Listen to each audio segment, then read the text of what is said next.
agradecer la presencia, la asistencia, no solo de la comunidad haitiana, sino que de los vecinos que se sumaron. De verdad que estamos muy contentos al ser el primer hito que hacemos en conjunto el municipio con una comunidad migrante para celebrar un festejo que es propio de la comunidad haitiana en este caso.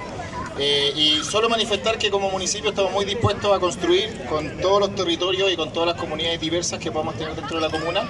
Este es el primero de muchos hitos, el primer Día de la Bandera que realizamos en conjunto. Agradecer al Servicio Jesuita Migrantes, a Migrap.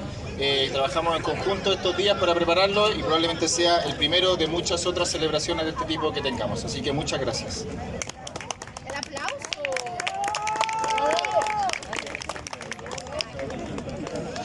Bueno, yo sumarme a los agradecimientos de cada uno de ustedes. Sabemos que fue un poco complejo, pero al final se logró y eso es el objetivo.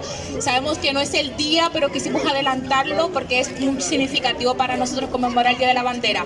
Esperando que le hayan pasado bien, que haya sido un momento agradable y gracias a cada uno por venir hacia acá. Continúa con el agradecimiento a todos y todas, a los que pudieron hacer el desplazamiento. No es la única actividad que vamos a hacer, como dijo Claudio, tenemos muchas más actividades, los vamos a seguir invitando para que puedan participar con nosotros. Muchas gracias.